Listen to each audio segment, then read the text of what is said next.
إن الحمد لله نحمده ونستعينه ونستغفره ثم بعد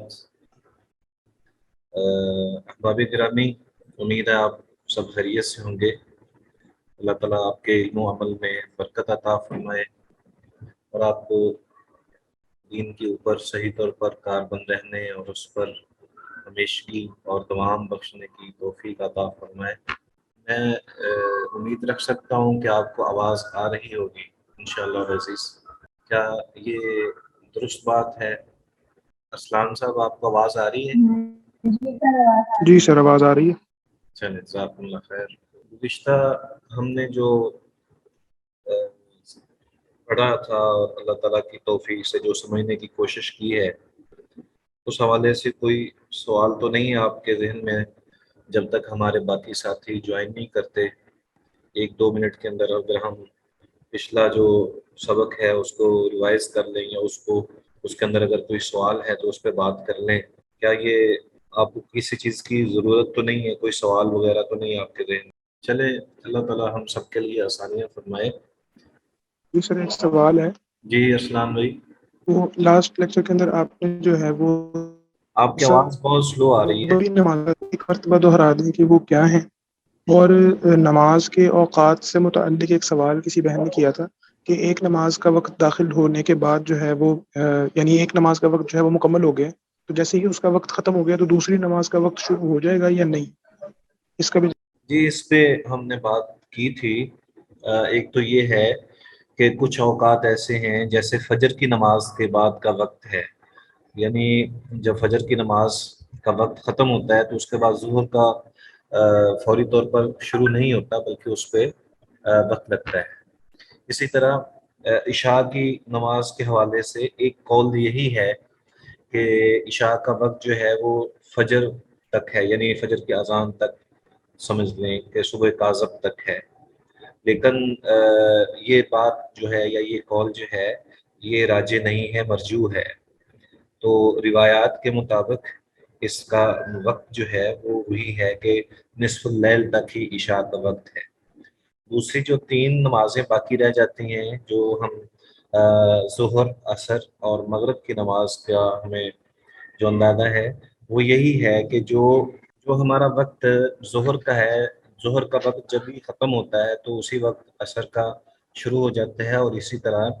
مغرب کا وقت جیسے ہی ختم ہوتا ہے عشاء کا وقت جو ہے وہ شروع ہو جاتا ہے۔ لیکن اس میں ایک بات جو ہے وہ ہمیں ملحوظ رہنی چاہیے کہ جو عصر کا وقت ہے، جیسے فجر کے بعد ہمیں کچھ ممنوع اوقات کا ذکر کیا گیا ہے، اسی طرح عصر کے بعد کا جو وقت ہے وہ جیسے ہی ختم ہو اس کے فوراً بعد مغرب کا وقت شروع ہو جائے۔ یہ تھوڑا سا آج ہمارے سامنے ایک حدیث آئے گی انشاءاللہ، اس پہ ہم بات کریں گے تو تھوڑی سی وضاحت ہو جائے گی۔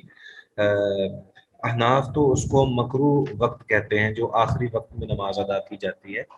لیکن حدیث کے مطابق ہم انشاءاللہ آج کچھ پڑھنے کی کوشش کرتے ہیں اور اس میں ہمیں کچھ وضاحت ہو جائے گی۔ آج کا سبق ہم شروع کریں۔ سیدنا ابو ہریرہ رضی اللہ تعالی عنہ سے روایت ہے، جزاک اللہ سر۔ جی، وہ بیان فرماتے ہیں، قال رسول اللہ صلی اللہ علیہ وآلہ وسلم اذا اشتد الحر فابردوا بالصلاة فإن شدة الحر من فیح جہنم۔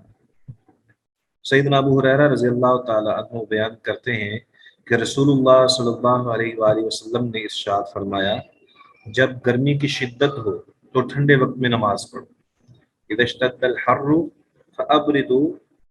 بالصلاة فإن شدة الحر، کیونکہ گرمی کی شدت جو ہے من فیح جہنم، یہ جہنم کی بھاپ سے ہے۔ تو اس کا مطلب یہ ہوا کہ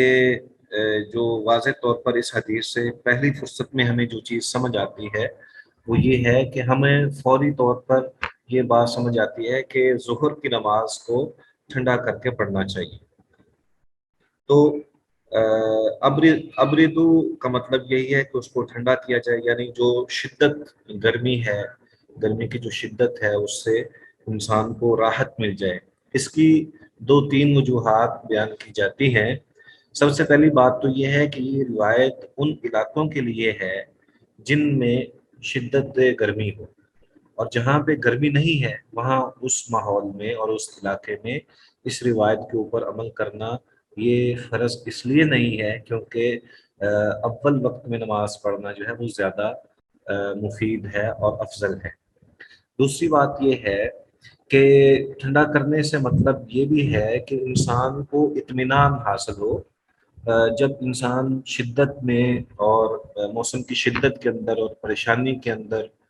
جو ہے وہ نماز ادا کرے گا تو اس کو وہ خشوع اور خضوع میسر نہیں ہوگا جو کہ مطلوب ہے۔ تو ہمارے لیے جو خشوع و خضوع مطلوب ہے وہ یہی ہے کہ ہم بڑے اطمینان کے ساتھ اپنے پورے جو ہے سکون کے ساتھ ایسی جگہ میں نماز ادا کریں جہاں پہ ہمیں کوئی پریشانی نہیں ہے۔ تو جب انسان کے لیے یہ مسئلہ بنتا ہے کہ وہ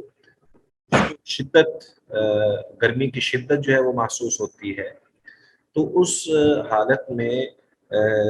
نماز کا ادا کرنا تھوڑا سا مشکل محسوس ہوتا ہے۔ تو اس لیے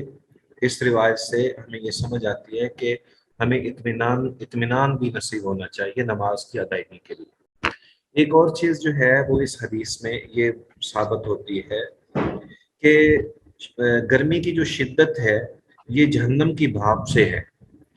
تو اس بارے میں ایک روایت بھی موجود ہے کہ جس میں نبی اکرم صلی اللہ علیہ وآلہ وسلم نے فرمایا کہ جہنم نے اللہ تعالیٰ سے اجازت مانگی تو اللہ تعالیٰ نے اس کو دو سانسوں کا حکم دیا، اجازت دی، ایک سردی اور ایک گرمی کی سانس۔ تو یہ جو ہمارے ہاں شدت ہوتی ہے گرمی کی یہ جہنم کی بھاپ اور اس کی جو سختی ہوتی ہے اس کی وجہ سے ہے۔ تو یہ بھی اس حدیث سے ثابت ہوتا ہے۔ بہرحال اس میں جو تاخیر سے ادا کرنے کا مقصد ہے اس کا مقصد یہ نہیں ہے کہ وہ اتنی تاخیر ہو جائے کہ انسان سکون تلاش کرتے کرتے وقت ہی ضائع کر بیٹھے، یا اتنی مؤخر کر دے کہ جو اس کا اصل وقت ہے اس سے ہی وہ مؤخر ہو جائے۔ تو جمہور کا جو موقف ہے وہ جیسا کہ سنن ابی داود میں اور سنن نسائی میں ہے کہ رسول اللہ صلی اللہ علیہ وآلہ وسلم موسم گرما میں اتنی تاخیر کرتے تھے کہ سایہ 3 قدم سے 5 قدم تک ہو جاتا تھا۔ تو اتنا زیادہ تاخیر تو ممکن ہے کہ 1 2 قدم 3 قدم 5 قدم تک جو ہے وہ نماز ظہر کو مؤخر کیا جا سکتا ہے،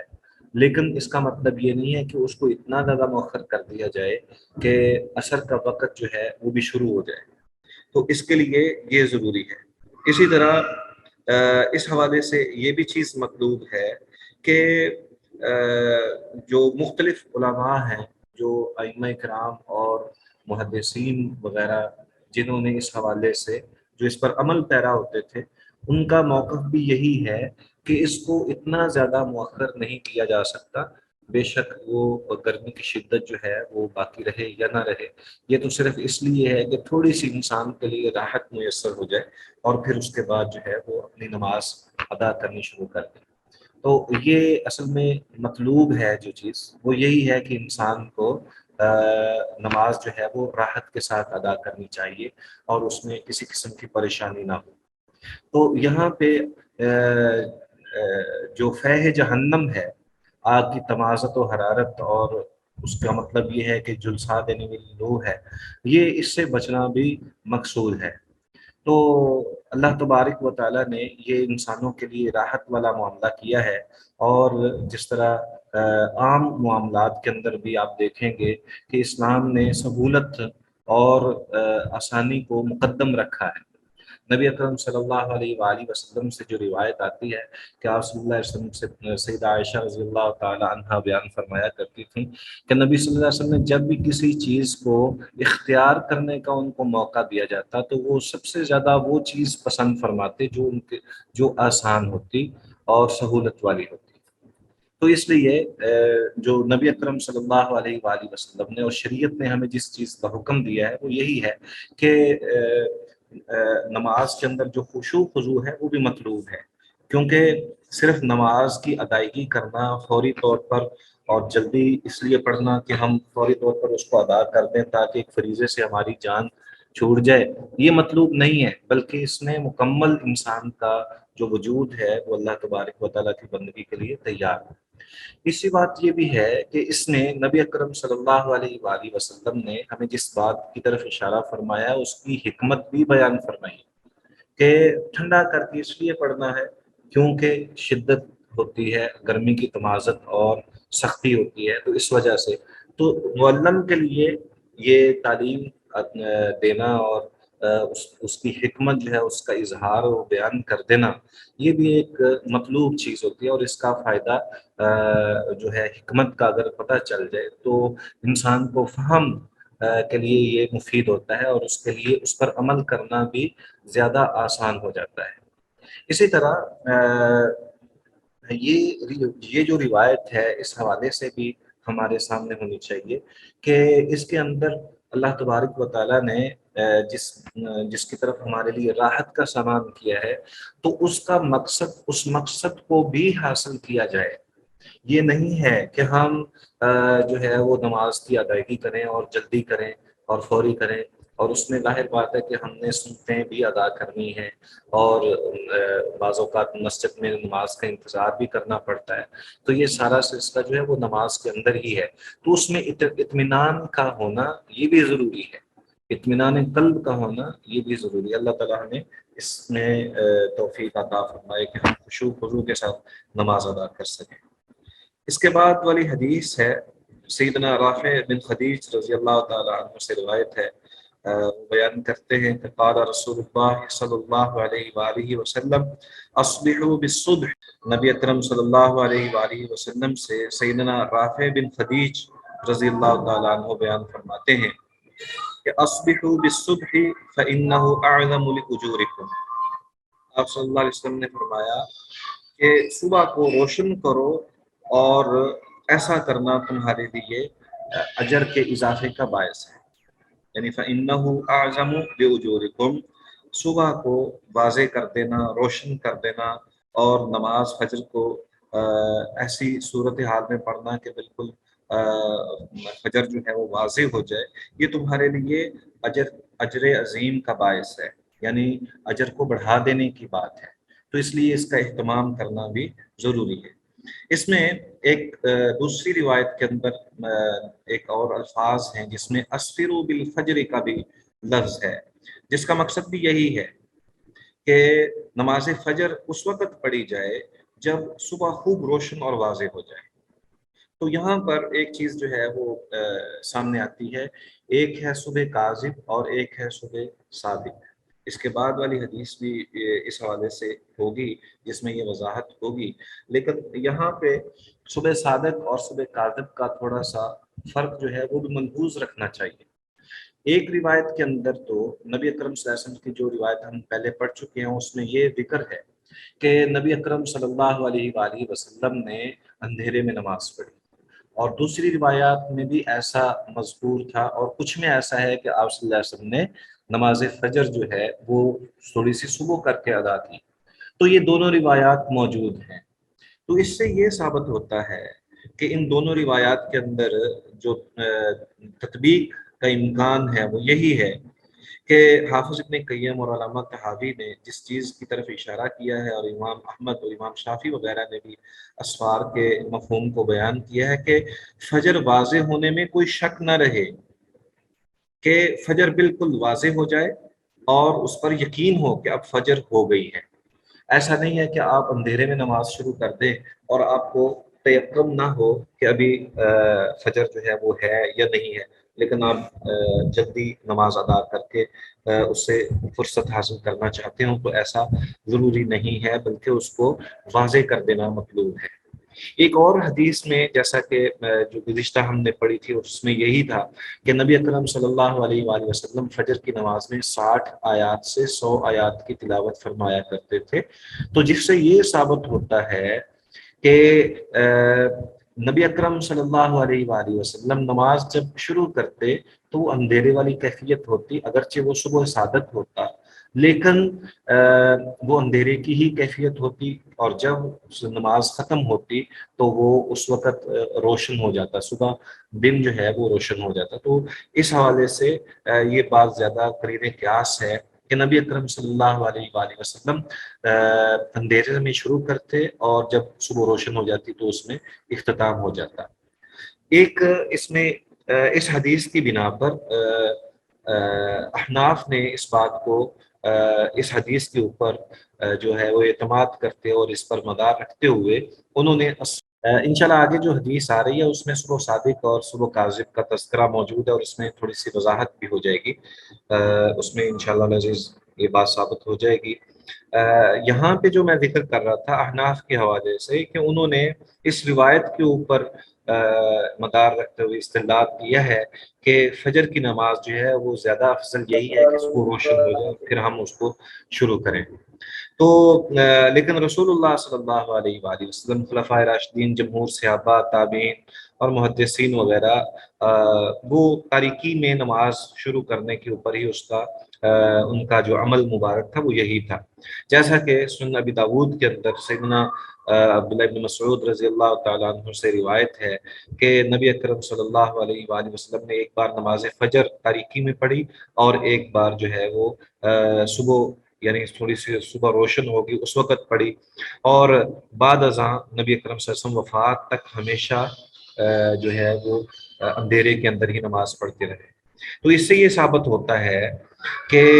صبح جب واضح ہو جائے، جب پتہ چل جائے تو اس وقت نماز ادا کی جانی چاہیے، اور فرق صرف یہی ہے کہ کسی قسم کا شک نہیں رہنا چاہیے۔ اور امام احمد بن حنبل رحمہ اللہ نے بھی یہی اس بات کا تذکرہ کیا ہے، اور اس کا مطلب یہ بھی ہے کہ لمبی قرات کر کے روشن کر لیا جائے نماز کو، تاکہ وہ اہتمام بھی ہو جائے۔ تو یہ کچھ چیزیں جو ہیں وہ اس حوالے سے ہمارے سامنے ہیں کہ نبی اکرم صلی اللہ علیہ وآلہ وسلم نے اہتمام جو فرمایا ہے وہ یہی ہے کہ نماز کو جو ہے وہ غلس میں شروع کیا جائے، اندھیرے میں شروع کیا جائے، اور پھر اس کے بعد جو ہے جب ختم کیا جائے تو اس وقت صبح واضح ہو جائے۔ یہاں پر ایک چیز یہ بھی ہے جو اس روایت کے اندر جو بھی چیزیں سامنے آتی ہیں ان میں سے ایک بات یہ بھی ہے کہ نبی اکرم صلی اللہ علیہ وآلہ وسلم کے ہاں یہ جو اجر ہے، اجر کے زیادہ اجر پانے والی بات ہے وہ یہی ہے کہ انسان کو یقین ہو اور اس کو مکمل طور پر اس بات پر اعتبار ہو کہ صبح واضح ہو چکی ہے، یہی اصل مقصد ہے۔ دوسرا یہ بھی ہے کہ نبی اکرم صلی اللہ علیہ وآلہ وسلم کا جو عمل مبارک تھا اس میں یہ بھی چیز ملحوظ رکھی جاتی تھی کہ لوگ جو ہیں وہ جمع ہو رہے ہیں تو ان کا بھی اہتمام کیا جاتا تھا۔ تو لیکن اگر ہم بالکل صبح کے حوالے سے تھوڑا سا بھی جو ہے وہ سستی کا مظاہرہ کریں تو لوگ تو مزید لیٹ ہی ہوتے رہیں، تو اس کا مطلب یہ ہرگز نہیں ہے کہ ہم لوگوں کو مکمل طور پر ہی چھوٹ دے دیں کہ وہ جیسے پہنچیں گے ویسے ہی نماز شروع ہوگی۔ البتہ اہتمام کرنا جو ہے وہ ضروری ہے کہ حدیث کے مطابق اس کا اہتمام ہو جائے۔ اس کے بعد ایک اور روایت ہے سیدنا ابو ہریرہ رضی اللہ تعالی عنہ سے کہ سیدنا ابو ہریرہ رضی اللہ تعالی عنہ بیان کرتے ہیں کہ ان النبی صلی اللہ علیہ وآلہ وسلم قال کہ نبی اکرم صلی اللہ علیہ وآلہ وسلم نے فرمایا من ادرک من الصبح رکعتا قبل ان تطلع الشمس فقد ادرک الصبح، جس شخص نے صبح کے وقت ایک رکعت پا لی اس سے قبل کہ سورج طلوع ہو گیا، فقد ادرک الصبح، تو اس نے صبح کی نماز پا لی۔ ومن ادرک رکعتا من العصر قبل ان تغرب الشمس فقد ادرک العصر، اور جس شخص نے ایک رکعت عصر کی غروب آفتاب سے پہلے پا لی گویا کہ اس نے عصر کی نماز کو پا لیا۔ ولی مسلم، اور صحیح مسلم کے اندر سیدہ عائشہ رضی اللہ تعالی عنہا سے روایت ہے، اسی طرح وہ بیان کرتی ہیں کہ یہاں پہ انہوں نے جو ادرک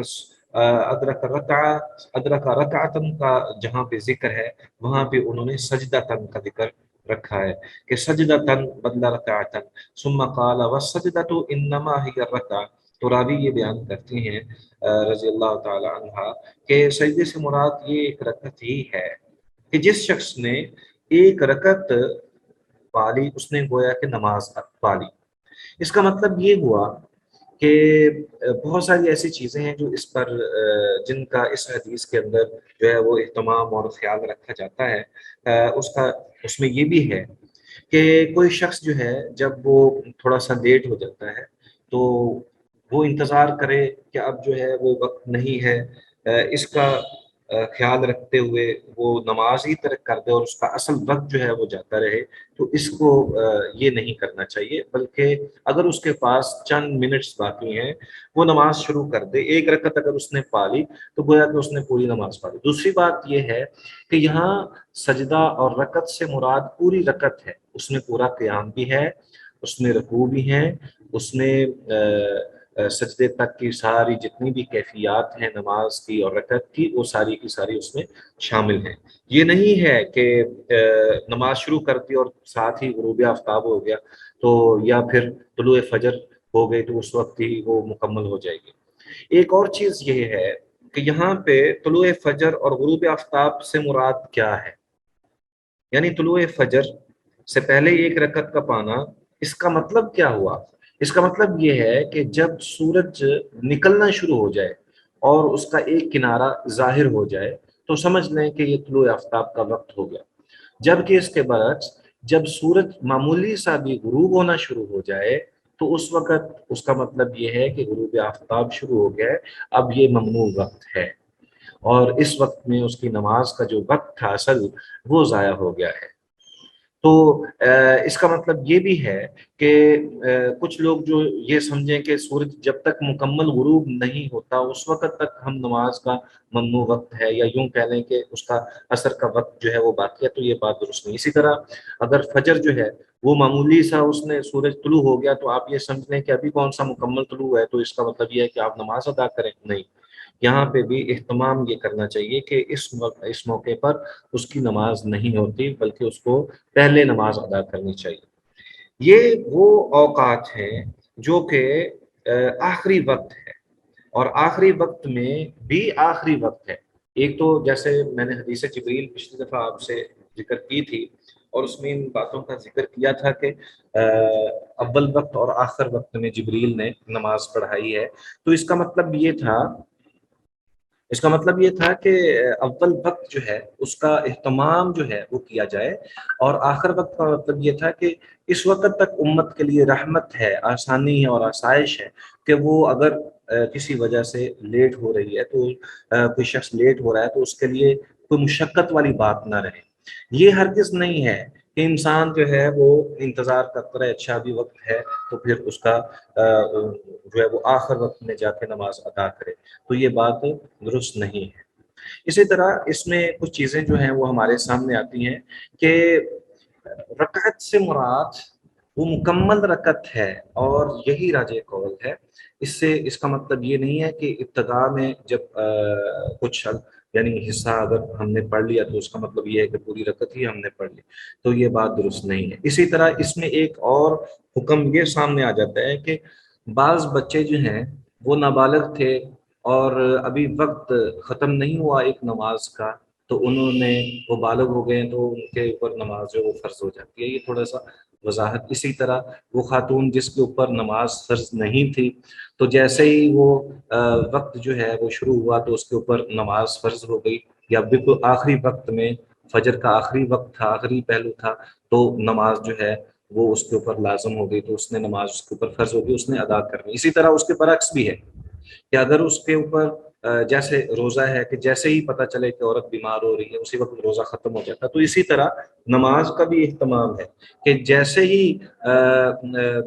ابھی اگلا وقت شروع نہیں ہوا تو اس پر نماز جو ہے وہ ختم ہو جائے گی، لیکن اگر اگلا وقت جو ہے وہ شروع ہو گیا اور وہ نماز کو مؤخر کرتی رہی تو جب کہ وہ بیمار ہو گئی تو اس کے اوپر نماز تو فرض تھی، اس لیے اس نے نماز ادا کرنی تھی، تو وہ نماز اس کے اوپر لازم ہے، وہ اس کو پڑھنی پڑے گی جب بھی وہ بیماری سے واپس آئے گی۔ تو یہ چند چیزیں جو ہیں اس کے اندر جو ہے اس کا اہتمام کرنا چاہیے۔ تو وہ لوگ وہ علاقے جہاں پر نماز جو ہے یعنی دن جو ہے ان کے اوقات کا پتہ نہیں چلتا، یا یوں کہہ لیں کہ وہاں کئی کئی دنوں تک جو ہے وہ ایک دن باقی رہتا ہے وہاں پہ صبح اور شام کا. یہ دو جو دورانیہ ہمارے ہاں ہیں اس طرح نہیں ہے. کئی ایسے ممالک ہیں جہاں پر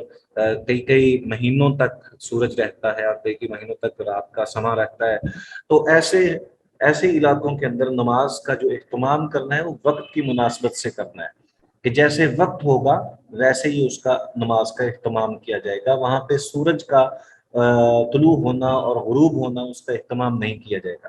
اور دوسری بات یہ ہے کہ اس کو کس انداز سے اہتمام کیا جائے گا. یعنی اس میں بھی 3 اقوال جو ہیں وہ ہمارے سامنے ہیں وہ بیان کیے جاتے ہیں. لیکن اس میں بات یہی درست ہے کہ ان کے قریب کے علاقے میں جو وقت جس اعتبار سے دن اور رات کا جو وقت مقرر ہے اس انداز سے ہی اوقات نماز کو مقرر کیا جائے گا. نہ کہ یہ کہ وہ جیسے بعض لوگ جو ہیں وہ مکہ کے ساتھ جو ہیں وہ اپنے اوقات مقرر کرتے ہیں. جیسے کہ ہمارے کچھ ایسے ممالک بھی ہیں جو کہ عید کی نماز جو ہے وہ مکے کے ساتھ ادا کرتے ہیں چاند کے بجائے چاند دیکھنے کے بجائے رؤیت کے بجائے. ان کا خیال یہ ہوتا ہے کہ جیسے ہی وہ مکے کے اندر اگر عید کا اہتمام ہو گیا ہے یا روزہ رکھ لیا گیا ہے تو روزہ شروع ہو جائے گا, اگر روزہ ختم کر دیا گیا تو عید کا اہتمام شروع ہو جائے گا. تو ویسا نہیں ہے. لیکن ایک قول بہرحال یہ بھی موجود ہے. اور تیسرا قول وہ ہے جو کہ بالکل بھی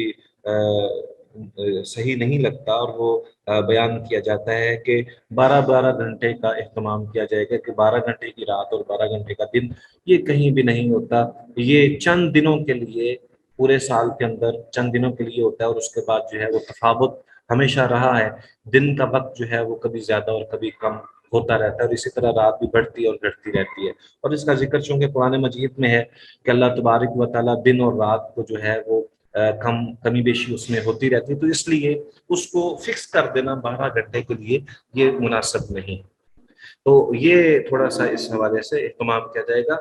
اچھا شیخ, میں نے آپ سے ایک بات پوچھنی تھی. السلام علیکم. جی جی. یہاں پہ جمعہ والے دن اس طرح سے ہوتا ہے, دیکھیں کہ مطلب ظہر سے 10 یا 15 منٹ پہلے تک جو اذان سے پہلے کا جو وقت ہوتا ہے اس میں آپ کہہ لیں کہ نماز ادا نہیں کر سکتے, ایسا ہی ہے؟ مجھے نا آپ کے سوال کی تھوڑی سمجھ نہیں آ رہی, دوبارہ ریپیٹ کر دیں. جی دیکھیں, جو زوال کا ٹائم ہوتا ہے ظہر کی جو نماز ہے اس سے 10-15 منٹ پہلے تک آپ نماز ادا نہیں کر سکتے, ایسا ہی ہے؟ جی جی ایسا ہی ہے. ایسے ہی. اچھا دیکھیں, جمعہ والے دن اس طرح سے ہوتا ہے کہ جب پہلی اذان ہوتی ہے اور لوگ نماز کے لیے جمعہ مسجد میں آنا شروع کرتے ہیں تو کہنے کہ جب تک جو امام صاحب ہیں وہ خطبہ دینے کے لیے تیار نہیں ہو جاتے, لوگ آتے ہیں اور آ کے تو نفل جمعہ پڑھ رہے ہوتے ہیں. اس میں مطلب کہہ لیں کہ کسی قسم کی کوئی سٹاپیج نہیں ہوتی اور مسلسل لوگ آتے ہیں اور نماز پڑھ لیتے ہیں. تو اس کی کیا وجہ ہے؟ اس میں 2 وجوہات ہیں. ایک پہلی چیز تو یہ ہے کہ کچھ نمازیں سبب کی نمازیں ہوتی ہیں جس کو ہم سببی نمازیں کہتے ہیں, اور کچھ نماز جو ہے ایک مثلا حرم کے اندر اگر ہم جائیں تو حرم کے اندر ممنوع اوقات بالکل بھی نہیں ہیں. آپ کسی وقت بھی نماز ادا کر سکتے ہیں. حرم مکی کے اندر آپ کسی وقت بھی مسجد الحرام میں نماز ادا کر سکتے ہیں, وہاں ممنوع اوقات نہیں ہیں. لیکن جو سببی نمازیں ہیں سببی نمازوں کے لیے ممنوع اوقات نہیں ہوتے. ان سے مراد سببی نمازوں سے مراد جیسے نماز جنازہ ہے, اور اسی طرح تحیت المسجد ہے, تحیت الوضو ہے, اور اسی طرح دیگر کچھ ایسی نمازیں ہیں جو کہ سبب کی وجہ سے ہم پڑھتے ہیں. تو ان نمازوں کو ادا کرنے کے لیے علماء یہ کہتے ہیں کہ ممنوع اوقات نہیں ہوتے. جی جی ٹھیک ہے, جزاک اللہ خیر. مطلب یہ بہت نوٹس کیا میں نے کہ ویسے ظہر سے پہلے تو لوگ نوافل ادا نہیں کرتے, تو لیکن مسجد جمعہ والی میں دنا کے تو اسی فوراً پڑھ لیے لیتے ہیں. علماء یہ کہتے ہیں کہ مسجد میں اگر عصر کے بعد انسان داخل ہو اور اس نے عصر کی نماز پڑھ لی ہوئی ہے لیکن اس کے بعد وہ مسجد میں داخل ہوتا ہے تو اس کو 2 رکعت نماز ادا کرنی چاہیے. یہ مسنون ہے, اگرچہ یہ فرائض میں سے نہیں ہے لیکن اس کا اہتمام کا حکم دیا گیا ہے تو اس لیے ہم نماز اسی طرح وضو کے 2 رکعتیں جو ہیں اسی طرح ہی ادا کی جا سکتے ہیں, اس میں کوئی حرج نہیں ہے. جی آگے شکریہ, بہت تھینک یو. آگے حدیث ہم پڑھتے ہیں نبی اکرم صلی اللہ علیہ وآلہ وسلم سے.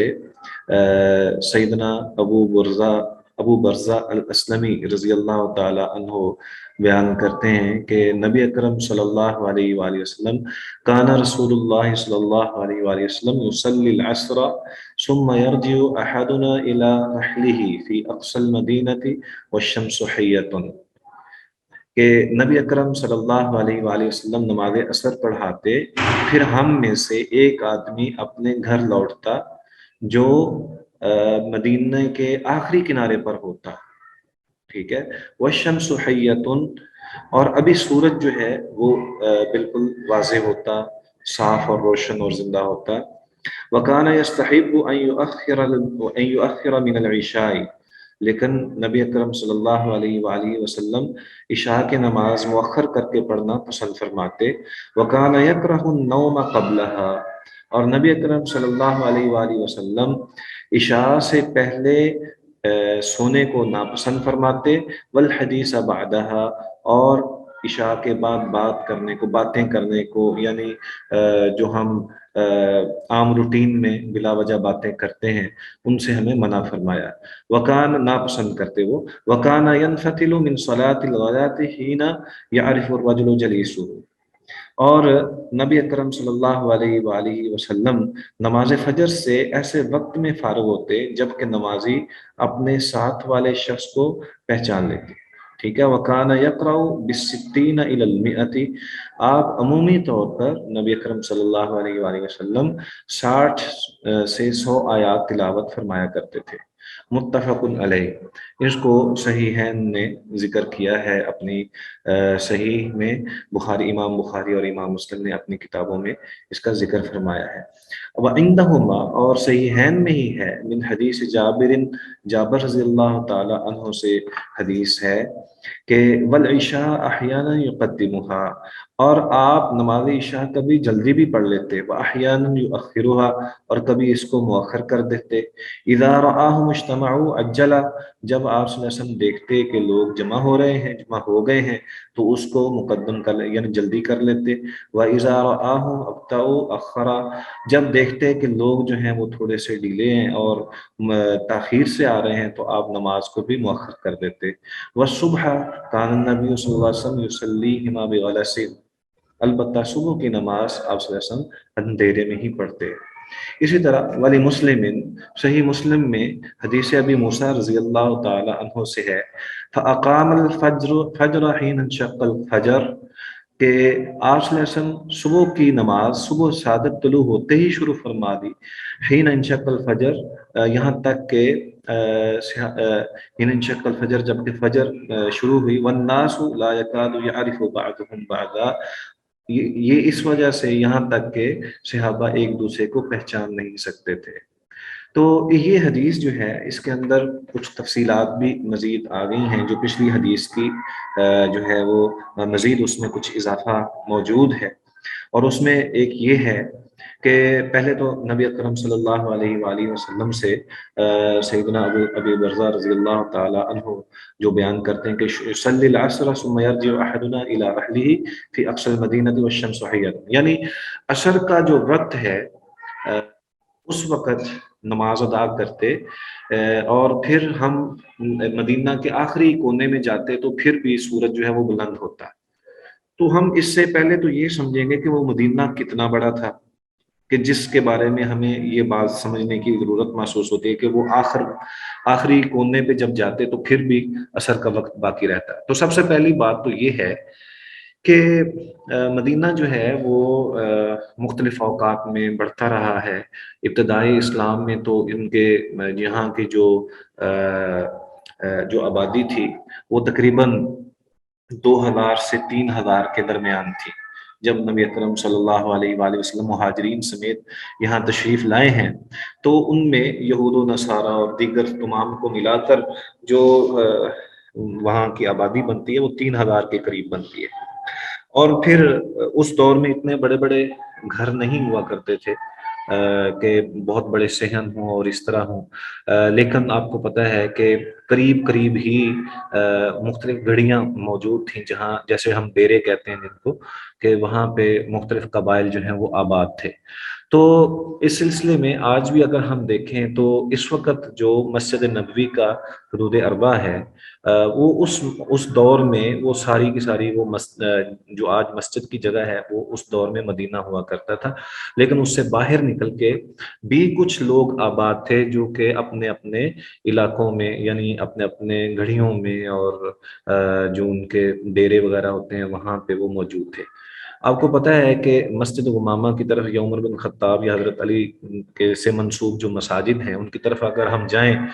یہ باب السلام سے نکلتے ہوئے آخر میں، تو یہاں پہ نبی اکرم صلی اللہ علیہ وسلم سے آتا ہے کہ یہاں پہ آپ نے عیدین کی نماز بھی پڑھی ہے اور یہاں پہ آپ نے نماز استسقاء بھی ادا فرمائی ہے۔ اسی طرح اگر ہم بقیع الغرقد کی طرف جائیں تو مسجد نبوی سے نکلتے ہی قبرستان آ جاتا ہے، تو اس سے یہ ثابت ہوتا ہے کہ اس طرف بھی کوئی اتنی زیادہ جو ہے وہ تعداد موجود نہیں تھی کہ جس کو ہم دیکھیں کہ بہت بڑا مدینہ تھا۔ لیکن اس کے باوجود حدیث بیان کرنے کا جو مقصد ہے وہ یہ ہے کہ جو اول وقت ہے اس کو نبی اکرم صلی اللہ علیہ وسلم نے اختیار فرمایا ہے۔ یہاں سے یہ بات ثابت ہوتی ہے کہ نماز ادا فرمائی، نماز ادا کرنے کے بعد کوئی آدمی اگر مدینے کے آخری کونے تک بھی پہنچتا تو تب بھی سورج بلند ہوتا، یعنی وہ بہت زیادہ جیسے سرخی میں آ جاتا ہے اس طرح کی بات نہ ہوتی۔ تو یہ اول وقت کی نماز کی طرف ہی اشارہ ہے۔ اسی طرح وَكَانَ يَسْتَحِبُّ أَن يُؤَخِّرَ مِنَ الْعِشَاء، جیسا ہم نے پہلے ذکر کیا ہے، نبی اکرم صلی اللہ علیہ وسلم کا جو عمل مبارک تھا وہ یہی تھا کہ آپ عشاء کو تھوڑا سا مؤخر فرماتے۔ تو اس میں یہ بھی ہے کہ یہ سنت ہے، اگر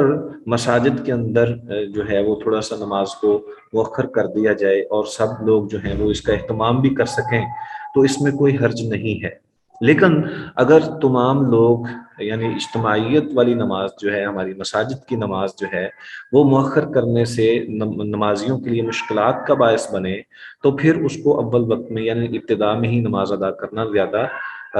زیادہ افضل ہے اور محبوب ترین ہے۔ اور اسی طرح نبی اکرم صلی اللہ علیہ وسلم نے جو ہمیں آداب بیان فرمائے ہیں وہ یہ ہیں کہ وَكَانَ يَكْرَهُ النَّوْمَ قَبْلَهَا وَالْحَدِيثَ بَعْدَهَا، کہ نبی اکرم صلی اللہ علیہ وسلم عشاء سے پہلے سو جانے کو ناپسند فرماتے اور جب عشاء کی نماز پڑھ لیتے تو اس کے بعد اس کو باتیں کرنے کو ناپسند کرتے۔ اس سے ایک بات یہ تو سمجھ آتی ہے کہ نبی اکرم صلی اللہ علیہ وسلم ایک معمولی سی ایک چیز ہے جس کو ہم مطلب جانتے ہیں کہ عشاء کے بعد ہمیں زیادہ باتیں نہیں کرنی چاہیے، لا ثمر بعد العشاء کے حوالے سے بھی روایت موجود ہے۔ اسی طرح کسی کے گھر جانے کے ممنوع اوقات میں سے بھی یہ وقت ہے، یعنی 3 اوقات ہیں جن میں کسی کے گھر میں بھی نہیں جانا چاہیے، ان میں عشاء کے بعد بھی کسی کے گھر نہیں جانا چاہیے، دوپہر کے وقت قیلولہ کے وقت بھی کسی کے گھر میں نہیں جانا چاہیے اسی طرح۔ لیکن اس سے معاشرتی طور پر ہمیں جو چیز سمجھ آتی ہے، ایک بات یہ بھی ہے کہ جب ہم عشاء کی نماز ادا کرتے ہیں تو اس کے بعد ہمیں فوراً سونا چاہیے۔ یہ جو ہے یہ اس لحاظ سے بھی زیادہ مفید ترین ہے اور زیادہ باعث اجر ہے کہ اس کے بعد جب ہم باتیں کریں گے تو وہ جو رات کی جو وہ فضیلت ہے جس کو ایک نبی اکرم صلی اللہ علیہ وسلم نے ایک دوسری حدیث میں بیان فرمایا ہے، جیسے آپ کے علم میں ہے کہ جو شخص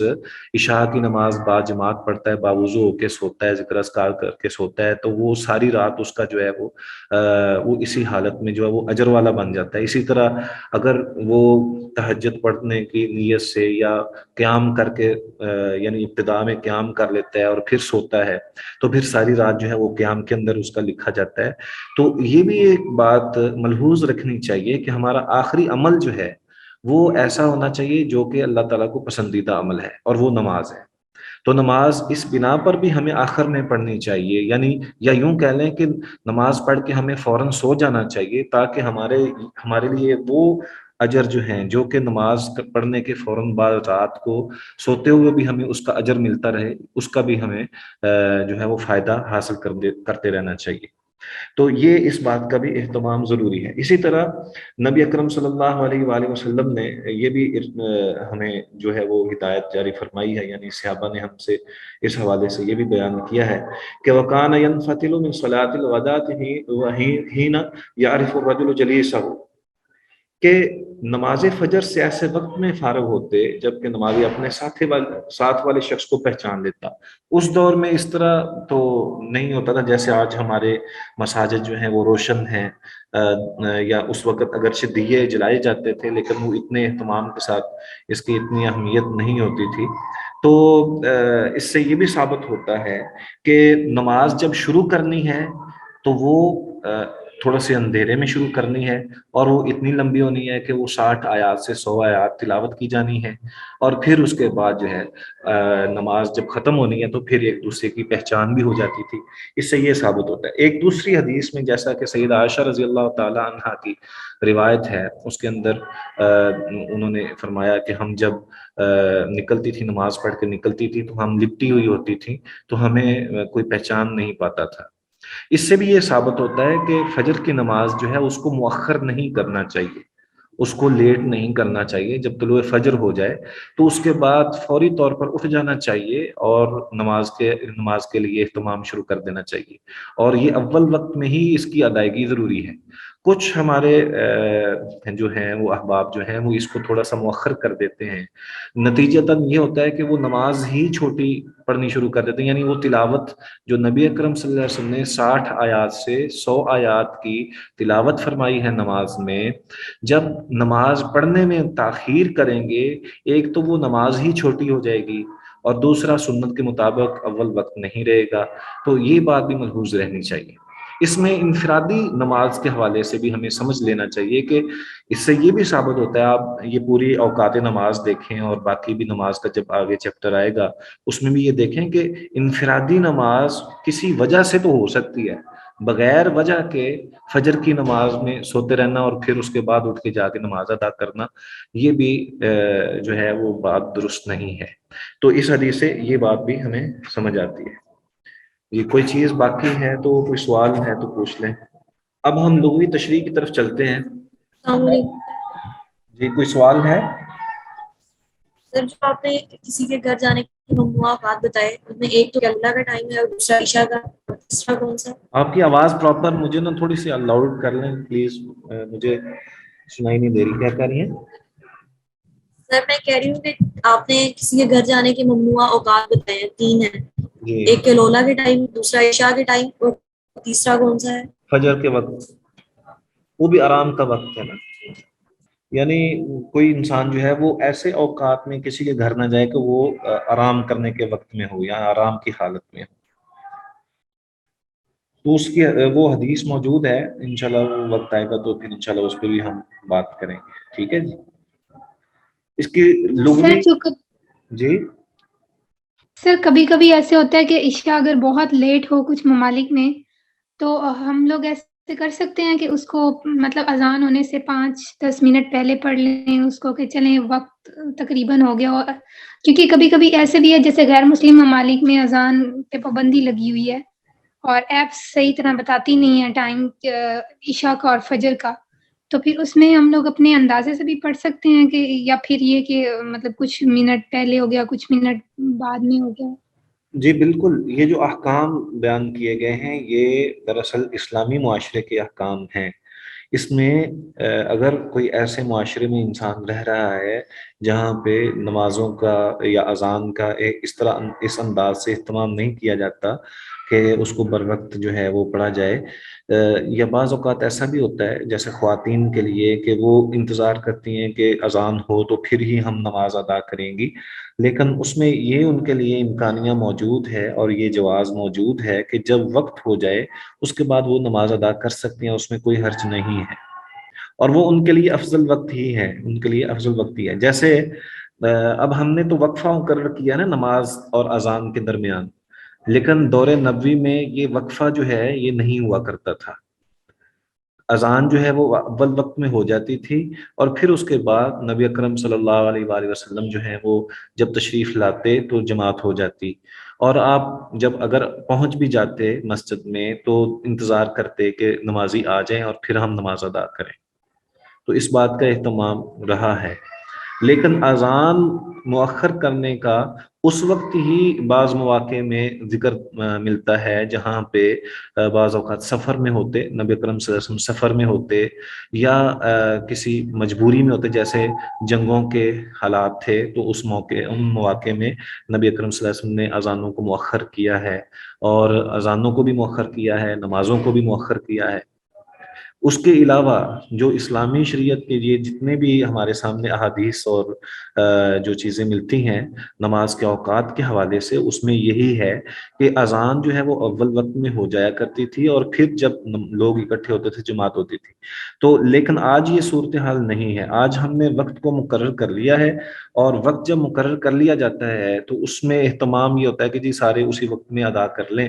تو اگر تو خواتین جو ہیں ان کے لیے بعض اوقات مجبوری ہوتی ہے کہ انہوں نے مصروف ہونا ہوتا ہے، یا کوئی مطلب مہمان ہو جاتا ہے، تو اس میں اگر وقت ہو گیا ہے اور وہ یہ سمجھتی ہیں کہ ہمیں نماز ادا کر لیں تاکہ یہ ایک فریضہ جو ہے وہ ادا ہو سکے، تو اس میں کوئی حرج نہیں ہے، وہ نماز ادا کر سکتی ہیں اذان سے پہلے۔ چلیں، میری آواز آ رہی ہے آپ کو پراپر؟ جی شیخ محترم آواز آ رہی ہے۔ چلیں اب آگے جو ہے وہ کچھ فوائد و مسائل ہیں اور لغوی تشریح ہے جس کا ہم ذکر کر سکتے ہیں۔ ایک تو رحلی ہی یہاں پہ جو ہے وہ بیان کیا گیا، جس سے مراد جو ہے وہ جائے سکونت ہے، اور فی اقصل مدینہ تھے، اس کا مطلب یہ ہے کہ شہر کے ایک کونے میں یا ایک انتہائی دور جگہ میں۔ اسی طرح والشمس حیۃ سے مراد یہ ہے کہ جب سورج جو ہے وہ بلند ہے، یعنی وہ بالکل واضح ہے، اور غروب ہونے سے پہلے ہی اپنی جائے رہائش پر جو ہے وہ انسان جو ہے وہ پہنچ جاتا تھا۔ اور اسی طرح من العشاء، اس میں من جو ہے تبعیضیہ ہے، اس کا مطلب یہ ہے کہ عشاء میں تھوڑی بہت تاخیر آپ کو پسند تھی، جیسے ہم نے پہلے اس کا ذکر کیا ہے۔ اور ینتفلوں کا ینصرف کا معنی میں ہے، یعنی فارغ ہوتے پھرتے، اور اسی طرح الغدات سے مراد فجر یا صبح ہے، اور 60 سے مراد 60 آیات، الی المئہ 100 تک۔ آگے جو ہے غلس کا ذکر ہے، صبح کی سیاہی اور تاریکی جو اس کے اول وقت میں ہوتی ہے اسے غلس کہتے ہیں۔ انشقہ پھٹنا، تاریکی شب سے سبیدہ صبح تک کا ظاہر ہونا۔ اور اسی طرح فوائد و مسائل اس میں جو ہیں، اس حدیث میں لفظ غلس سے معلوم ہوتا ہے کہ نبی اکرم صلی اللہ علیہ وآلہ وسلم نماز فجر اول وقت یعنی اندھیرے میں پڑھتے تھے، اور صبح کی نماز میں آپ 60 سے 100 آیات تلاوت فرمایا کرتے تھے، اور وہ بھی ترتیل سے، یعنی ٹھہر ٹھہر کے۔ اس سے بھی یہ اندازہ ہوتا ہے کہ آپ نماز کا آغاز جلدی کرتے ہوں گے، اور بہت اول وقت میں نماز ادا کرتے تھے۔ اس سے یہ صاف معلوم ہوتا ہے کہ نماز فجر اول وقت میں پڑھنی چاہیے، اور اس کے لیے صبح صادق کا نمایاں ہونا یہ کوئی ضروری نہیں ہے۔ ٹھیک ہے جی۔ اسی طرح اگلی حدیث ہم پڑھتے ہیں، رافع بن خدیج رضی اللہ تعالی عنہ سے روایت ہے، وہ کہتے ہیں کہ کننا نصلی المغرب مع رسول اللہ صلی اللہ علیہ وآلہ وسلم فینصرف احدنا وانه لیبصر مواقع نبلہ، متفق علیہ۔ رافع بن خدیج رضی اللہ تعالی عنہ روایت کرتے ہیں کہ ہم نماز مغرب رسول اللہ صلی اللہ علیہ وآلہ وسلم کے ساتھ پڑھتے، پھر ہم میں سے کوئی نماز سے فارغ ہو کر واپس ہوتا تو اپنے تیروں کے گرنے کی جگہوں کو دیکھ لیتا۔ یہ ایک حدیث ہے جس سے یہ ثابت ہوتا ہے کہ نماز مغرب کو بہت زیادہ مؤخر نہیں کیا جانا چاہیے۔ نماز مغرب جب جیسے ہی وقت ہو اسی وقت اس کو ادا کر دینا چاہیے۔ اس کے راوی جو ہیں رافع بن خدیج، یہ ایک کم سن اور جانسار صحابی تھے، قبیلہ بنو حارثہ کے سردار میں سے تھے۔ رافع بن خدیج بن رافع بن عدی یہ بنو جشم سے تھے، اور ان کی والدہ کا نام حلیمہ بنت عمر بن مسعود بن سنان تھا، اور اسی طرح یہ غزوہ بدر میں 14 سال کی عمر میں یہ شریک ہوئے، اور نبی اکرم صلی اللہ علیہ وآلہ وسلم نے ان کو کم سن ہونے کی بنا پر جو ہے واپس کرنے کا ان کے ذہن میں تھا کہ وہ مجھے واپس کر دیں گے، لیکن یہ پیش رہے، اور پھر اس طرح یہ جو ہے نبی اکرم صلی اللہ علیہ وسلم کے ساتھ مختلف جنگوں میں بھی شریک ہوئے ہیں۔ تو رافع بن خدیج رضی اللہ تعالی عنہ چونکہ جیسا کہ آپ نے ان کے بارے میں سنا ہے کہ یہ غزوہ بدر میں کم سن تھے اور جنگ میں شرکت کے لیے ان کی تمنا اور خوشی تھی، اسی وجہ سے انہوں نے اس چیز کا ہی تذکرہ کیا ہے کہ وہ نماز مغرب کے بعد اگر کوئی شخص تیر اندازی کرتا تو تیر وہاں گرتا جہاں پہ وہ نظر بھی آ رہا ہے، یعنی وہ نظر آنے تک اتنا سفیدی ہوتی یا اس کے وقت روشنی ہوتی کہ جو گرنے کی جگہ ہے وہ بھی معلوم ہو جاتی۔ اس سے مراد یہ بھی ہے، نبل جو ہے وہ تیر کو کہتے ہیں، اور تیروں کے گرنے کی جگہ کو مواقع نبلی ہی کہا جاتا ہے۔ اسی طرح اس کا مطلب یہ ہے کہ جو نماز مغرب ہے اس کو مؤخر نہیں کیا جانا چاہیے اور اس کو جلدی پڑھ لینا چاہیے۔ اسی طرح سیدہ عائشہ رضی اللہ تعالی عنہا سے روایت ہے کہ نبی اکرم صلی اللہ علیہ وآلہ وہ کہتی ہیں کہ آتم النبی صلی اللہ علیہ وسلم ذات لیلۃ بالعشاء حتى ذهبت عامة الليل ثم خرج فصلى وقال انه لوقتها لولا ان اشق على امتي رواہ مسلم۔ سیدہ عائشہ رضی اللہ تعالی عنہ بیان کرتی ہے آتم النبی صلی اللہ علیہ وسلم کہ نبی اکرم صلی اللہ علیہ وآلہ وسلم نے ایک رات عشاء کی نماز اتنی تاخیر سے پڑھی حتیٰ ذہبت عامۃ اللیل، یہاں تک کہ رات کا کچھ حصہ گزر گیا۔ ثم خرجا، پھر نبی اکرم صلی اللہ علیہ وسلم اپنے گھر سے نکلے اور نماز پڑھائی اور پھر فرمایا انہ لوقتها کہ یہ اس کا وقت ہے، یعنی نماز عشاء کو مؤخر کرنا، رات کا ایک حصہ گزر جائے تو اس وقت نماز ادا کرنا، یہ اس کا وقت ہے۔ لولا ان اشق علی امتی، اگر یہ بات نہ ہوتی کہ میں اپنی امت کو مشقت میں ڈالوں، تو اس کا مطلب یہ ہے کہ اگر یہ مشقت والی چیز نہ ہوتی تو میں اس کو اس وقت میں فرض کر دیتا کہ اسی وقت ہی نماز ادا کی جائے۔ لیکن بہرحال یہ امت پر نبی اکرم صلی اللہ علیہ وسلم چونکہ رحیم بھی تھے اور بڑے رؤوف بھی تھے، اس بنا پر نبی اکرم صلی اللہ علیہ وآلہ وسلم نے اپنی امت کو مشقت نہیں دی اور اول وقت میں نماز کی ادائیگی کر دی گئی، اور اس وقت اس لیے بتائی گئی تاکہ نماز اس لیے ادا کی تاکہ امت کو اس بات کا بھی اندازہ ہو جائے کہ اس کو جتنا مؤخر کر سکتے ہیں وہ کیا جا سکتا ہے، لیکن اس میں شرط یہ ہے، یہاں پہ ایک یہ بھی اشارہ ہے کہ اگر امت پر مشقت نہ ہوتی، یہاں انفرادی بات نہیں ہو رہی بلکہ اجتماعی بات ہو رہی ہے کہ اگر اجتماعی طور پر امت جو ہے وہ لیٹ نماز ادا کرنے پر ان کے لیے کوئی مشکل نہ ہو، مشقت نہ ہو، تو وہ اس وقت نماز ادا کریں۔ لیکن اگر کوئی شخص جو ہے وہ اکیلا انفرادی، یعنی وہ بعض اوقات ایسا ہوتا ہے کہ بندہ نماز سے رہ جاتا ہے، تو وہ پھر جتنا مؤخر کر سکتا ہے نماز کے یعنی رات کے ایک حصہ گزرنے کے بعد وہ اگر نماز پڑھے تو اس میں کوئی حرج نہیں ہے۔ ٹھیک ہے جی۔ اسی طرح سیدنا ابی ہریرہ رضی اللہ تعالی عنہ سے روایت ہے کہ وہ کہتے ہیں کہ نبی اکرم صلی اللہ علیہ وآلہ وسلم نے ارشاد فرمایا قال رسول اللہ صلی اللہ علیہ وسلم اذا اشتد الحر فابردوا بالصلاة فان شدۃ الحر من فیح جہنم۔ جیسے میں نے شروع میں ذکر کیا تھا کہ ظہر کی نماز کو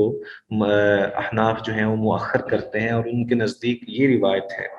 کہ وہ اس کو دلیل بناتے ہیں کہ سیدنا ابو ہریرہ رضی اللہ تعالی عنہ سے روایت ہے کہ رسول اللہ صلی اللہ علیہ وسلم نے فرمایا کہ جب گرمی کی شدت ہو تو ٹھنڈے وقت میں نماز پڑھو، کیونکہ گرمی کی شدت جو ہے جہنم کی بھاپ سے ہے۔ تو یہاں پہ اس بات کا تذکرہ ہے کہ اجتماعی طور پر اس بات کا اہتمام کر لینے میں کوئی حرج نہیں ہے۔ اگر جو ہے وہ بہت زیادہ گرمی ہو اور لوگ جو ہیں وہ مسجد میں آنے سے گھبرائیں اور ان کے لیے مشقت میں ہو، تو نماز جو ہے وہ تھوڑی سی مؤخر بھی کر لی جائے تو اس میں کوئی حرج نہیں ہے۔ تو فَأَبْرِدُوا ابراز سے ماخوذ ہے، اس کا مطلب ٹھنڈے وقت میں داخل ہو جاؤ، اور بالصلاۃ سے مراد ظہر کا وقت ہے، یعنی نماز ظہر کو ٹھنڈے اور سرد وقت میں ادا کیا جائے۔ من فیح جہنم، فیح کی فاح پر فتح اور یا ساکن ہے، جہنم کی گرمی اور حرارت کی لپیٹ، اس کے پھیلاؤ کی وسعت اور اس کی بھاپ کا تذکرہ ہے۔ اس حدیث سے یہ معلوم ہوتا ہے کہ موسم گرما میں نماز ظہر ذرا تاخیر سے پڑھنی چاہیے، مگر اس تاخیر کی حد کیا ہو، اس بارے میں سنن ابی داود اور سنن نسائی میں ہے کہ رسول اللہ صلی اللہ علیہ وآلہ وسلم موسم گرما میں اتنی تاخیر کرتے کہ سایہ 3 قدم سے 5 قدم تک ہو جاتا۔ علامہ خطابی کہتے ہیں کہ یہ تمام ممالک کے لیے قاعدہ کلیہ نہیں ہے، بلکہ طول بلد اور عرض بلد کے اعتبار سے اس کا حساب بھی مختلف ہوگا۔ بہرحال موسم گرما میں نماز ظہر ذرا تاخیر سے پڑھنی مستحب ہے، اور یہی جمہور اہل علم کی رائے بھی ہے۔ علامہ سندھی رحمہ اللہ نے سنن نسائی کی حاشیے میں اس حدیث کے حوالے سے لکھا ہے کہ اس حدیث کے معنی یہ ہے کہ آپ زوال کے بعد جو زیادہ سے زیادہ تاخیر کرتے وہ اسی قدر ہوتی تھی کہ گرمیوں میں سایہ 3 قدم اور سردیوں میں 5 سے 7 قدم تک ہوتا تھا، اور اس سائے میں اصل اور زائد دونوں سائے شمار ہوتے ہیں۔ یعنی اس سے مراد وہ مثل سایہ مراد نہیں ہے، بلکہ قدم سے مراد ہے کہ انسان کا جو سایہ ہے وہ 2 قدم یا 3 قدم ہو تو اس سے نماز جو ہے وہ اتنی تاخیر سے نماز ادا کی جا سکتی ہے، اس میں کوئی حرج نہیں ہے۔ لیکن یہ اہتمام ان اوقات میں ہے جب بہت زیادہ گرمی ہو، تاکہ جو ہے وہ لوگ جو ہیں وہ تھوڑے سی راحت کے ساتھ پہنچ سکیں۔ اس میں ایک اور بات بھی یہ ہے کہ قیلولے کا وقت جو ہے وہ نماز ظہر سے پہلے ہے، نماز ظہر سے پہلے ہے۔ تو جب گرمی کے ایام ہوتے ہیں تو گرمیوں کے ایام میں قیلولہ جو ہے یہ لازم امر ہوتا ہے، اور اس موقع پر چونکہ دن یہ ذرا تھوڑے سے دراز ہوتے ہیں، لمبے ہوتے ہیں، اس وجہ سے اگر کوئی شخص قیلولہ کرتا ہے تو اس میں تھوڑا سا وقت بھی ہو جائے، یعنی نماز ظہر تھوڑی سی مؤخر بھی کی جائے تو اس کے لیے بھی آسانی اور راحت بن جائے، اور امت کے لیے بھی آسانی ہو۔ تو یہ اس سلسلے میں ایک حدیث ہے۔ تو کوئی اس حوالے سے کوئی سوال ہے تو آپ پوچھ لیں۔ ہمارے پاس سر جو السلام علیکم۔ جی وعلیکم سر السلام۔ جو ہم نے ابھی حدیث پڑھی ہے کہ رسول اللہ نبی صلی اللہ علیہ وسلم نے حضرت عائشہ رضی جی بہن اللہ آپ پوچھ لیں، میں تعالیٰ بعد میں پوچھ لیتا ہوں۔ کہ جی ایک سر حضرت عائشہ رضی اللہ تعالیٰ عنہ جو ہے فرمائیے، تھوڑا سا مجھے نا حضرت آواز۔ عائشہ رضی ہاں ہاں، عائشہ رضی اللہ عنہا۔ جی جو حضرت عائشہ رضی اللہ تعالیٰ عنہ والی ہم نے حدیث پڑھی ہے کہ اللہ کے نبی صلی اللہ علیہ وسلم نے رات مطلب عشاء کی نماز کی وہ کافی لیٹ پڑھی رات کو، جی جی، تو اس کے بعد وہ آدھی رات کے بعد کا ٹائم ہے یا پھر آدھی رات سے پہلے؟ کیونکہ ہم نے پہلے پڑھا کہ آدھی رات کے بعد تو نماز قضا ہو جاتی ہے، اس ٹائمات کیا آتے ہیں؟ نہیں، حتی ذہبت آمت اللیل کا لفظ ہے، یعنی رات کا اکثر حصہ گزر جانے سے مراد یہ ہے کہ یہ اس وقت سے جو وقت ہے نا، جو عشاء کا وقت ہے وہ کافی گزر گیا۔ یہ نہیں ہے کہ وہ رات ساری گزر گئی یا اس کا رات کا ہی سارا حصہ گزر گیا، بہت زیادہ حصہ گزر گیا۔ اس سے مراد یہ ہے کہ عشاء کا جو وقت ہے، یہ پیچھے لفظ ہے نا آتم النبی صلی اللہ علیہ وسلم ذات لیلۃ بالعشاء، تو اس سے مراد یہ ہے کہ وہ جو عشاء کا وقت ہے وہ کافی زیادہ مؤخر کر کے آپ صلی اللہ علیہ وسلم نے نماز پڑھی ہے۔ اس سے مراد یہ نہیں ہے کہ آپ نے آدھی رات سے بھی زیادہ وقت تک نماز ادا کی ہے۔ یہ بھی اجتماعی طور پر اگر تو نماز باجماعت ادا کرنی ہے تو اس میں پھر بھی نبی اکرم صلی اللہ علیہ وسلم نے اس بات کا اظہار فرمایا، اگر یہ ہو بھی کہ رات زیادہ گزر گئی، بہت زیادہ گزر گئی آدھی رات سے بھی، تو یہ ایک تخصیص ہے نبی اکرم صلی اللہ علیہ وسلم نے، اور اس میں آپ نے ذکر بھی فرما دیا کہ یہ مشقت ہے امت کے لیے، تو اس لیے میں نے اس کو فرض نہیں قرار دیا۔ شیخ محترم میرا کوسچن اس سے پچھلی حدیث سے متعلق ہے جو حضرت رافع بن خدیج رضی اللہ تعالیٰ عنہ سے روایت ہے نماز مغرب کے سلسلے میں۔ جی جی، اس میں یہ تھا کہ جی نماز یعنی کہ اس کو مغرب کی اول نماز۔ وقت میں ادا کرنا چاہیے، جی مغرب کی نماز۔ اس میں یہ دیکھا گیا کہ ہمارے پاکستان میں ہمارے کچھ خاص بھائی ہیں جو بالکل اذان ہوتے ہی،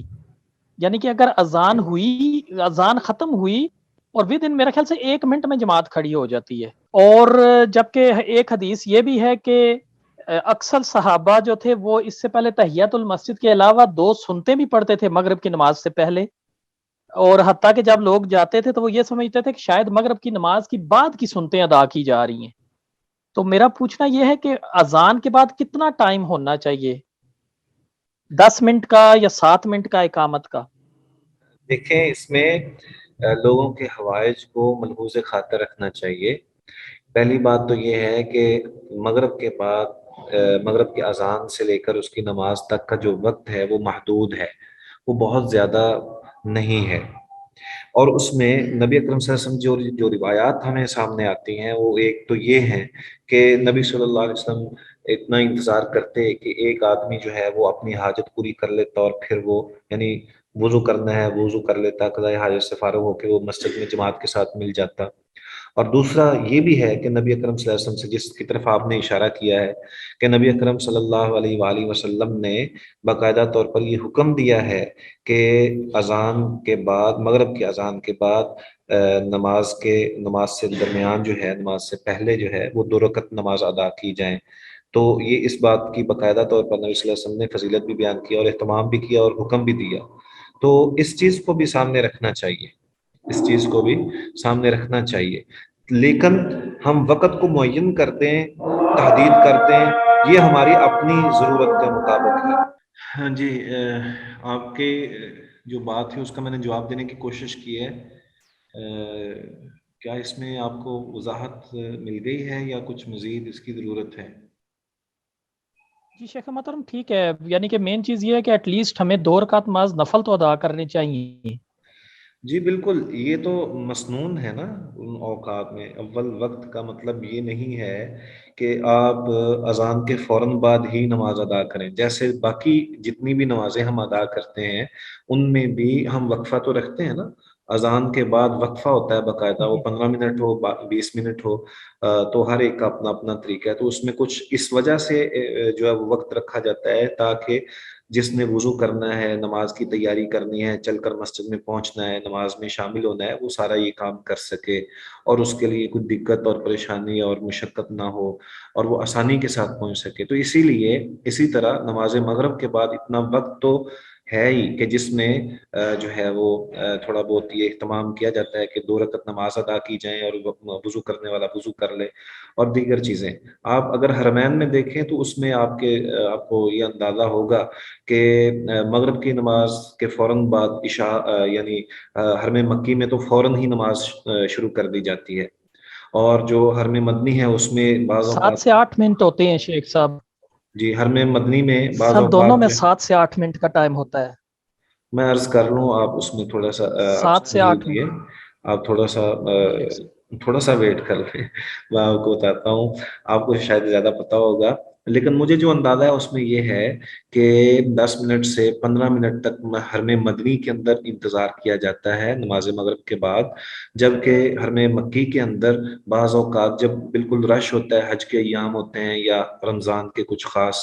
یعنی اوقات ہوتے ہیں، اس میں وہ فوری طور پر نماز ادا کرتے ہیں، اور ان کے علاوہ جب رش وغیرہ نہیں ہوتا تو وہ پھر تھوڑا سا اس میں بھی وقفہ دے دیتے ہیں۔ تو یہ وقفہ جو ہے یہ دراصل حقیقی طور پر ہے، اور اس میں آگے چل کے وہ روایات آئیں گی جس میں دونوں نمازوں، دونوں اذانوں کے درمیان کا جو وقفہ ہے اس سلسلے میں وہ روایات ہوں گی، تو اس میں انشاءاللہ العزیز وہ ساری چیز سمجھ آ جائے گی۔ اب ہمارے پاس ٹائم بھی تھوڑا ہے، میں ان تمام اوقات کے حوالے سے جس چیز کو میں سامنے بیان کرنا چاہتا ہوں وہ یہ ہے، ایک تو وہ روایت ہے جس کو میں نے پہلے ذکر کیا ہے کہ نمازوں کو اول وقت میں ادا کرنا چاہیے۔ ابن مسعود رضی اللہ تعالیٰ عنہ سے روایت ہے کہ رسول اللہ صلی اللہ علیہ وسلم نے فرمایا افضل الاعمال الصلاۃ فی اول وقتها، کہ ایمان کے بعد سب سے افضل عمل نماز کو اس کے اول وقت میں ادا کرنا ہے، ٹھیک ہے، اور یہ بالکل صحیح ہے، ان میں یہ روایت موجود ہے اور اس سلسلے میں بنیادی روایت ہے۔ اسی طرح ایک اور بھی روایت ہے جس کے اندر ابو محذورہ رضی اللہ تعالیٰ عنہ سے روایت ہے کہ اول الوقت رضوان اللہ و اوسط رحمت اللہ و آخر عفو اللہ، کہ اول وقت اللہ کی رضا کا باعث ہے اور درمیانی وقت اللہ کی رحمت ہے اور آخری وقت اللہ تعالیٰ کی معافی کا وقت ہے، اگرچہ یہ حدیث جو ہے وہ ضعیف ہے۔